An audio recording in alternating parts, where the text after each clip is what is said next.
Good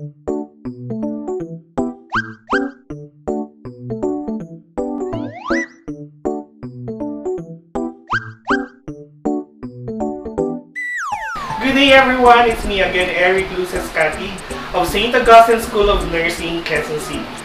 So for today's return demonstration, we will be doing the gowning and gloving procedure or technique. A surgical gown is a personal protective garment intended to be worn by healthcare personnel during surgical procedures to protect both the patient and healthcare personnel from the transfer of microorganisms, body fluids, and particular matter. Gowns should be properly fitting, permitting adequate freedom of movement. Each sleeve should be provided with a tight-fitting cuff. Gowns should ideally be water repellent. Standard care for surgical gowns. Gowns must be free of holes, punctures, and tears. They should be resistant to punctures and tears to prevent microbial contamination of the sterile field and prevent surgical site infection or SSI. Gowns should be resistant to blood and body fluid penetration. They should have microbial and fluid resistance. Intraoperatively, patient fluid and irrigating solutions come into contact and with gowns. Gowns should be impervious and fluid resistant to prevent strike through contamination from microorganisms. Prevention of strike through contamination reduces the risk of SSI. They should be comfortable and loosely fitting to prevent excess of heat buildup. Gowns in particular, composed of reusable woven material, should be free of toxic substances such as dyes and laundry residues.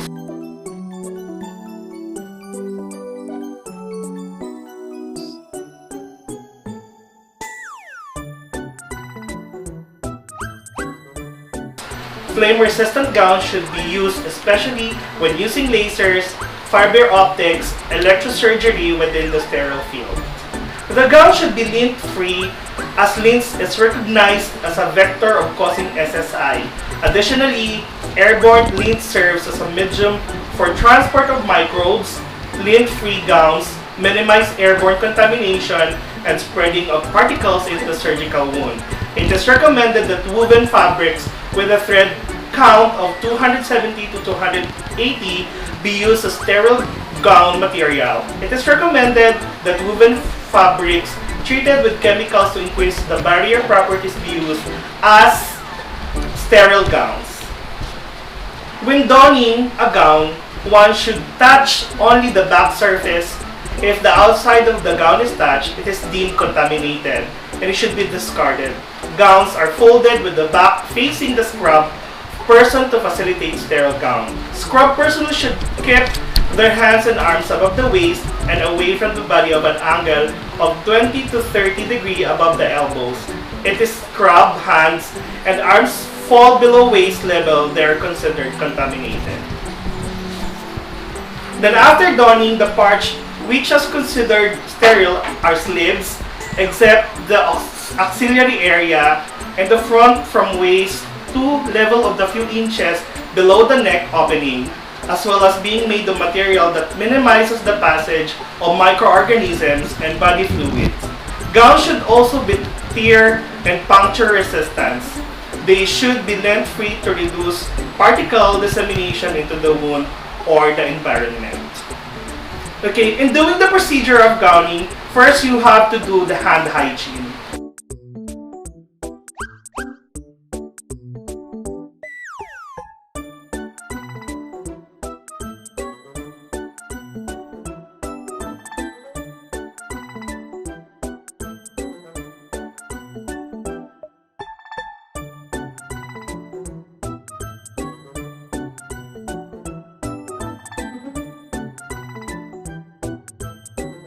So, we have to pick up the gown from its back side, pick up the gown from its inner side near the neck.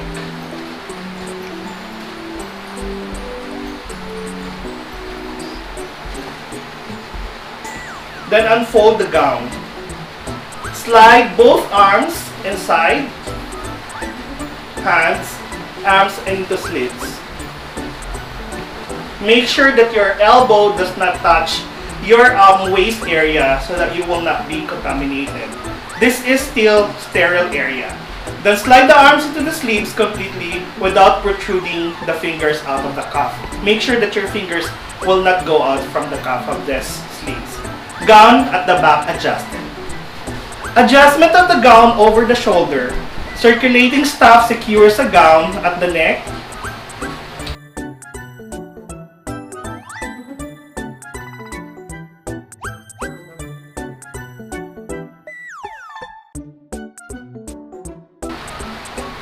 Strap should also secure the gown at the waist area. So this is how we insert the gown. For the gloving techniques, there are two types of gloving technique, open and closed gloving. Closed gloving is the technique of choice because gloves are handled through fabric of the gown sleeves, thereby preventing bare hand from coming into contact with the outside of the glove. Double gloving is recommended for all surgical procedures.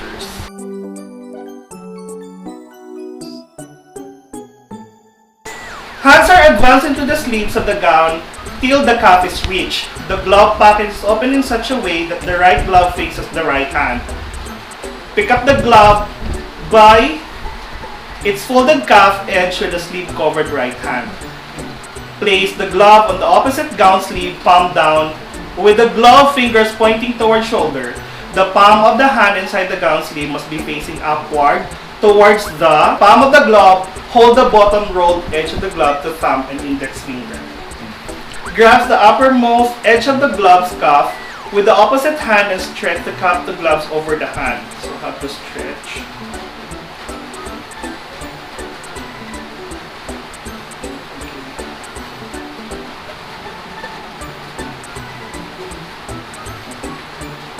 And then advance the fingers out of the glove sleeves into the cuff of the glove and adjust them into the respective finger stalk.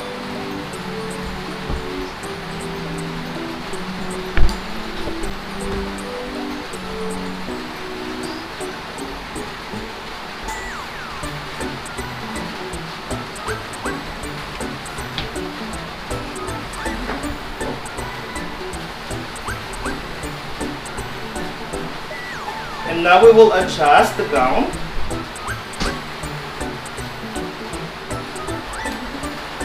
And we will do the same on the other side.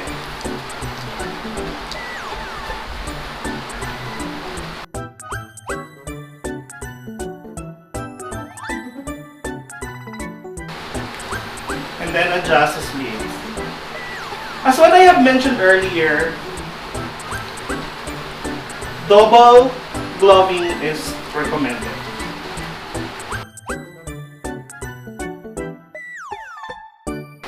Make sure that your hand do not touch the other side.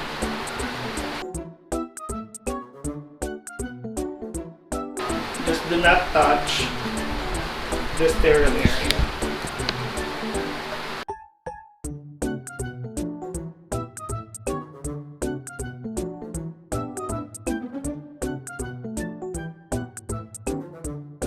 And if the gown is made of cotton, the waist tie can be passed through or pass around behind the gown's person and scrub and gown member of the staff to maintain the sterility.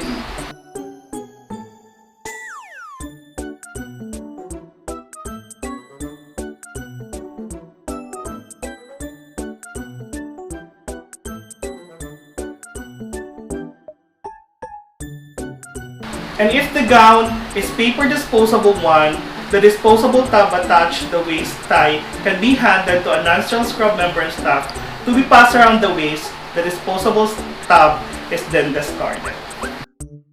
Okay, so we are now done in doing the gowning and the gloving or the close gloving technique.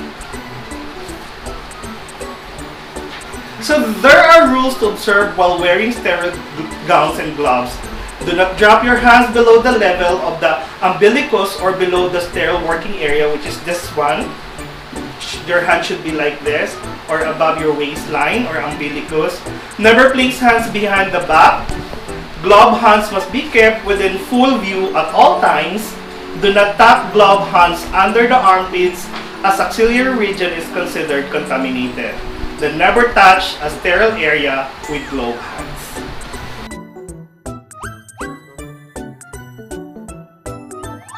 So for open glove technique, this technique should be used if contamination has occurred at the table. This technique can also be used of catheterization and performed on the table by circulating nurse.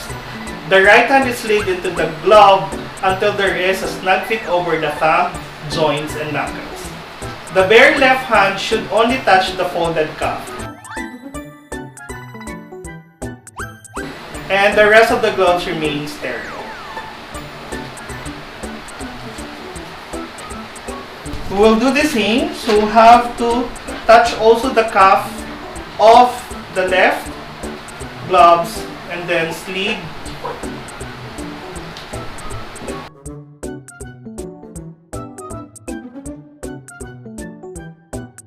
With the left glove hand, the folded cut of the glove is picked and pulled up on the gown wrist.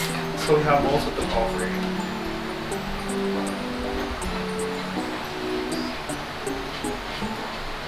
Okay. So as what I have mentioned, your hand now is sterile and the other side of the glove or the inside part of the glove is not sterile. So this one is now still sterile because you have not touched any part of this. And we have also to cover the wrist. So this is what we call the open glove technique, meaning that your hand is already out of the gown cuff. Alright? And the fingers of the glove right hand are placed under the cuff of the partially gloved left hand. The cuff is unfolded and down under the glove, your own gown sleeves. During this process, glove fingertips should not touch your bare forearms or the wrist. So make sure that you are not touching the open part of the hand, the wrist, and the fingers. So we did now the open gloving technique. But as per the information that we got, and we are done now with doing the open glove techniques. Okay, so two types of gloving is the open and the closed glove technique. But most of the time during the surgical procedure, we use the closed gloving technique. And there are also key points to remember. The purpose of scrubbing is to reduce the number of organisms on the skin so that the risk to the patient is less if gloves are accidentally perforated during surgery. One can scrub with an antiseptic solution or soap.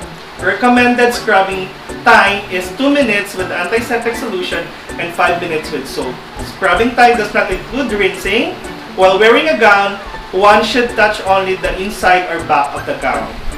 A gown is contaminated if one touches the outside surface. Closed gloving technique is better than the open gloving technique. So these are the procedures on how to put on the gowning and gloving techniques. I hope you have learned something on this video. See you on the next demo. Thank you for watching. Bye guys!